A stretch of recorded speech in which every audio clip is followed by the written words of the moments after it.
Hello everybody, Skywarped33 here, and today I'm going to be giving you guys a quick showcase on my brand new, terrifying Ralphio, I don't know what his name is, it's Ralpho I think, figurine that I made. So, I made it, and it's terrifying. Now the character doesn't actually look like this is more of my own interpretation of what I think would be horrifying, and it kind of works. Yeah, so if you're curious, I took the aspects, mainly the spider legs, of Music Man, and the color scheme and shape of Ralpho from the Bunny Call book, and combined them into this. It's pretty terrifying. But yeah, so this character took me, I'd say, a couple days to make, and I do have to say, R.I.P. Clay Glitch Trap. His head is no longer his own, it is now this head. I ripped it apart and redid parts of it. I'll get a little close-up on that in just a minute. But yeah, so, I used a bunch of Lego joints to make his spider legs and his arms. And if you're curious what type of Legos, it's this one, like this, right here, see? This is the type of Lego block that I used for his joints on his legs and his arms. I'll get into a little bit of articulation in just a second. But yeah, as you can see, it's got a little clear box sitting under there. It's actually just a D&D dice box. He can technically stand up without it. I just trust him a little bit more with it, just because when I was building him, the leg joints kind of gave out a couple times here and there because of different poses I was trying to put him in.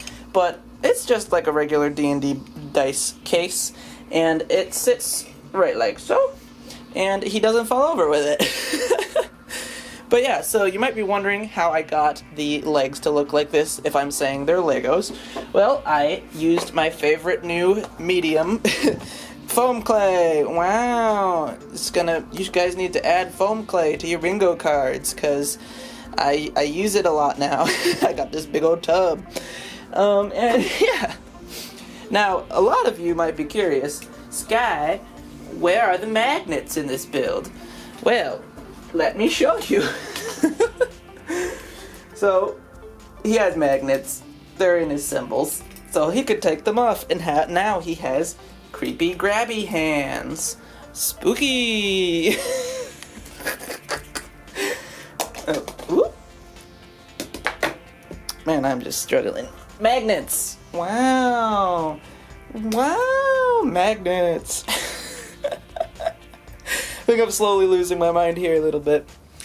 But yeah, so, quick little bit of articulation is his arms can rotate. They've got these little joints that I was talking about, these Lego ones.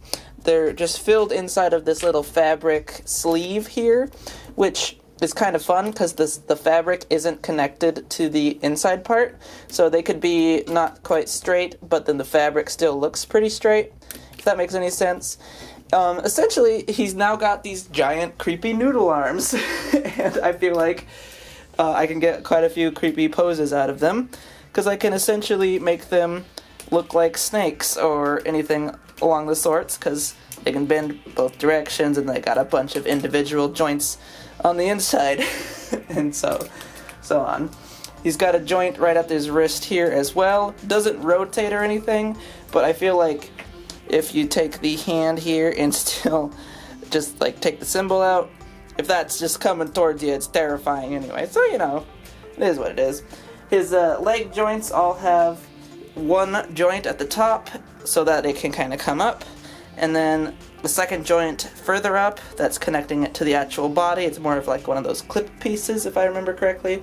So essentially, if and when I decide to use this guy in a horror short, which I'm totally planning on doing, I could stop motion animate him with his legs to sort of do like a spider walk, like 3 at a time, kind of lifting up and then going back down, like so.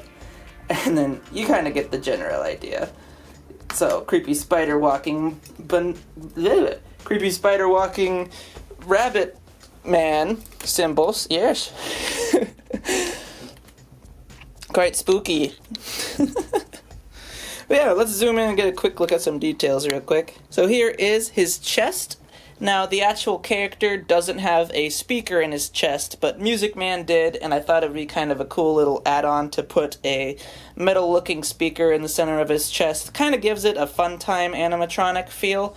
And then if we come down a little bit, you guys can see the absolutely spooky-looking legs up in this thing. Here's a closer look at those joints, as you can kind of see. Let's get that right there. Ooh, wait. You can kind of see it. They can go in several directions. I actually put a little bit of different colored orange paint on the toes so that he's got toes facing this way. There's none on the back of each foot, but you know. And then lastly, let's get a look at that beautiful noggin. It's terrifying. So he's able to move his head, mainly because it's just on a pole, because it used to be Glitch Trap's head. I'm actually going to zoom this back out. So yeah, his head comes out completely. It's just a solid piece on a stick right here, but it still gets enough detail across to be able to make it look like a pretty spooky character. Now, it's not exactly the same as what it used to be when it was a Glitch Trap. I had to take a few things off, cut a few things up, and then add stuff using foam clay, but essentially the shape is mostly the same. I added this lower section here to kind of make it look more accurate to what the character looks like, and then his eyes are different and his nose is different. And then I added this nice big fancy head or hat up here. And yeah, so just sort of slots onto the character like so. And yeah, here I still have Glitch Trap's body, and he technically still fits on there. Now that's even more of an abomination.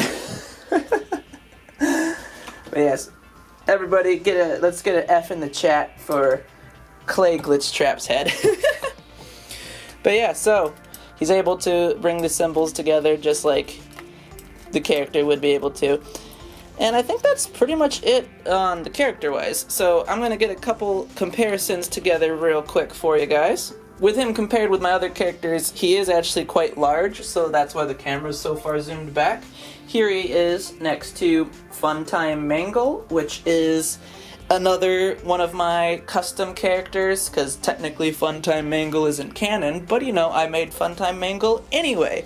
And on that same note, Music Man and Ralpho Mixture Abomination isn't canon, but I made them one thing anyway. So there's that. As you can see, quite large, still big, but this dude's just bulkier. And yeah, here he is with another clay creation that I made. He's about the same width as Balloon Boy, but this dude actually has posable joints and stuff and can move more than just his head and his hat. And then lastly, let's compare him to one of my puppets, or technically one of my smaller puppets. So this is him with Toy Bonnie. So, yeah. Alrighty guys, that's going to wrap up today's video. I hope you enjoyed this quick little look at my brand new Ralpho figurine abomination Music Man thing. Yeah, you can definitely look forward to seeing this guy appear in your nightmares, and or some of my new music videos coming up, or just his own horror skit. I'm definitely planning on doing something related to the Bunny Call book, so stay tuned for that. And with that much being said, guys, I hope you have a wonderful day. Thank you so much for watching this video. Feel free to subscribe if you want more. And other than that, God bless. I hope you have a wonderful day. See you on the next one. Bye-bye now. Ooh.